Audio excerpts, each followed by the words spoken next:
बिहार की नीतीश और तेजस्वी यादव की सरकार को बड़ा झटका लगा है।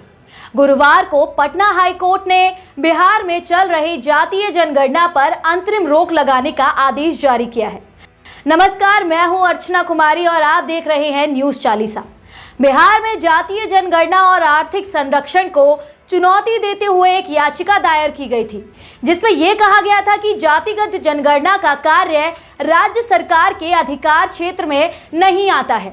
उसी याचिका पर सुनवाई करते हुए हाई कोर्ट ने बिहार में चल रही जातीय जनगणना पर अंतरिम रोक लगाने का फैसला सुनाया है। मामले की अगली सुनवाई 3 जुलाई को होगी। तब तक कोई डेटा सामने नहीं आएगा। नीतीश सरकार की जातिगत जनगणना कराने के फैसले के खिलाफ पटना हाई कोर्ट में 6 याचिकाएं दाखिल की गई थी। इन याचिकाओं में जातिगत जनगणना पर रोक लगाने की मांग की गई थी। हाई कोर्ट ने बुधवार को इन पर सुनवाई पूरी कर फैसला सुरक्षित कर लिया था। इस दौरान हाई कोर्ट ने क्या कहा?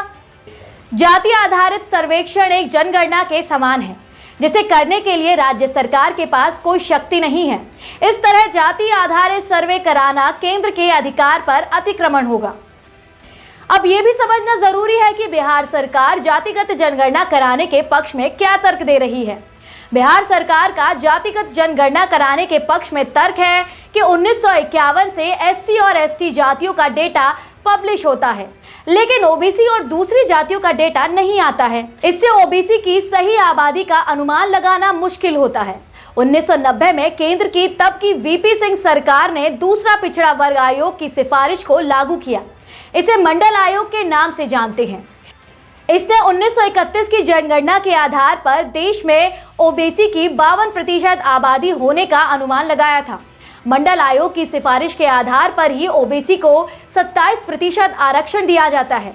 जानकारों का मानना है कि एससी और एसटी को जो आरक्षण मिलता है उसका आधार उनकी आबादी है, लेकिन ओबीसी के आरक्षण का कोई आधार नहीं है। उधर केंद्र सरकार जातिगत जनगणना के समर्थन में नहीं है। पिछले साल फरवरी में लोकसभा में जातिगत जनगणना को लेकर सवाल किया गया था। इसके जवाब में गृह राज्य मंत्री नित्यानंद राय ने बताया था कि संविधान के मुताबिक सिर्फ अनुसूचित जाति और अनुसूचित जनजाति की ही जनगणना हो सकती है। इसके अलावा दूसरी वजह यह भी मानी जाती है कि जातिगत जनगणना से देश में 1990 जैसे हालात बन सकते हैं। फिर से मंडल आयोग जैसे किसी आयोग को गठन करने की मांग हो सकती है। इसके अलावा आरक्षण की व्यवस्था में फेरबदल होने की संभावना है। बिहार सरकार ने पिछले साल जातिगत जनगणना कराने का फैसला किया था। इसका काम 7 जनवरी 2023 से शुरू हुआ था और इसे 15 मई तक पूरा किया जाना था, लेकिन अब हाईकोर्ट ने इस पर 3 जुलाई तक रोक लगा दी है। इस जातीय जनगणना को लेकर बिहार सरकार और केंद्र सरकार के बीच टकराव भी हो रहा है। बिहार सरकार जातिगत जनगणना कराने के पक्ष में रही है। नीतीश सरकार के 18 फरवरी 2019 और 27 फरवरी 2020 को जातीय जनगणना का प्रस्ताव बिहार विधानसभा और बिहार परिषद में पास करा चुकी है। नीतीश सरकार ने 18 फरवरी 2019 और फिर 27 फरवरी 2020 को जातीय जनगणना का प्रस्ताव बिहार विधानसभा और विधान परिषद में पास करा चुकी है, लेकिन इस दौरान केंद्र ने सुप्रीम कोर्ट में हलफनामा दायर कर साफ कर दिया था कि जातिगत जनगणना नहीं कराई जाएगी। केंद्र का कहना था कि ओबीसी जातियों की गिनती करना लंबा और कठिन काम है।